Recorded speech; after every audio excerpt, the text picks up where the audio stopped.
নমস্কার। ওই গানটা তো নিশ্চয়ই শুনেছেন।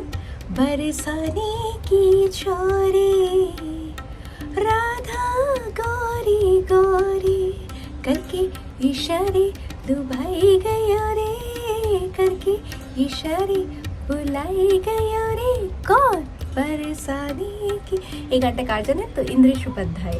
তো ইন্দ্রেশ উপাধ্যায়ের এর আগেও অনেক আমরা কীর্তন বা ভজন শুনেছি, যা আমরা আমাদের সোশ্যাল মিডিয়াতে দেখতে পাই, কিন্তু এই গানটা ওনার আলাদাই মানে মাত্রা ছাড়িয়ে গেছে বা ভীষণভাবে ভাইরাল হয়েছে। বি পরাগ মিউজিক ডিরেক্টরের সঙ্গে এনার এই গানটা হয়েছে, সেই জন্যই আমার মনে এতটা ভাইরাল হয়েছে, কারণ এটা আজকালকার মানে আমাদের যুবা সমাজকেও খুব ভালো লাগিয়ে দিয়েছে এই গানটাকে। ইনি হচ্ছে শ্রী কৃষ্ণচন্দ্র শাস্ত্রীজি মহারাজ ঠাকুরজির সন্তান, যা ইনিও খুব ভালো শ্রীমদ্ ভাগবত পুরাণের মহাপুরাণের কথা শুনিয়ে থাকেন, বা স্টোরি টেলার যাকে বলে। খুব ভালো ইনি কৃষ্ণজি স্টোরি বা ভাগবত স্টোরি আমাদের এত সাধারণ ভাষায় বুঝিয়ে দেন যে আমরা বুঝতে পারি এবং শুনতেও ভালো লাগে। আর এত সুন্দর ভাব বা আকৃতি এত সুন্দর থাকে বা বলার স্টাইলটা এত সুন্দর হয় যে আমাদের ভালো লাগে। এনারই সন্তান হচ্ছে ইন্দ্রেশ মুখোপাধ্যায়জি, যার জন্ম 7 আগস্ট 1996 বৃন্দাবনে।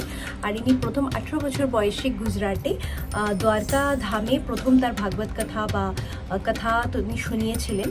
আর এনার এতটাই বিখ্যাত বা ইনি এত ভালো স্টুডেন্ট ছিলেন, ছোটোবেলা থেকেই মানে শোনার সাথে সাথে একদম মুখস্থ করে ফেলতেন এবং সুন্দরভাবে বলতে পারতেন। এনারকে যদি আপনারা দেখেন না, আমি ছবি লাগিয়ে দেবো অবশ্যই, এর মুখ থেকে আমরা এই ধরনের মানে কথা শুনতেও ভালো লাগে বা ভালোবাসি, বা এত সুন্দর কথার ছন্দে বা মিলিয়ে মিশিয়ে বলে। আমি এনার একটা ইউটিউব চ্যানেল আছে যেটা বেশ বিখ্যাত হয়েছে, তার 90K সাবস্ক্রাইবার্স আমি এতদিন অবধিও দেখেছি, এবং সেখানে খুব ভালো উনি গান ও ভক্তি ভজন ও করেন এবং ইনভাইট করে সেই সব জায়গায় গিয়ে উনি কথা শোনান। তা এনার ফোন নাম্বার ওই ভক্তি পাথ চ্যানেলের নিচেই ফোন নাম্বার দেওয়া থাকবে, আপনারা চাইলে যোগাযোগ করতে পারেন, বা আপনাদের এলাকায় যদি আপনারা এনাকে ভক্তি কথা শোনাতে বলেন সেটাও ওনারা শোনাবেন, তবে চার্জটা একটু বেশি, সেটা মাথায় রাখতে হবে। তবে একটা পাড়ার কথা অনুযায়ী বা একটা পুরো অঞ্চল নিয়ে যদি করা হয়, সবাই চাঁদা তুলে, তবে আমার মনে হয় ভালোই হবে। আর এটা বোধহয় কয়েক দিনের ভক্তি শ্রীমদ্ ভাগবত গীতা পাঠ করা হয়, তো কয়েক দিনের চার্জ এটা। তাদের থাকা খাওয়া, একটা টিম আছে, সে একটা খরচ তো থাকেই। যে কোনো কথাবাচকের নির্দিষ্ট একটা টিম থাকে, টিমের জন্যই এতটা টাকা দেওয়া হয়, কারণ সেই টাকাটা সেই টিমটার মাধ্যমে বা এই কথার মাধ্যমে অনেকজনের সংসারও চলে।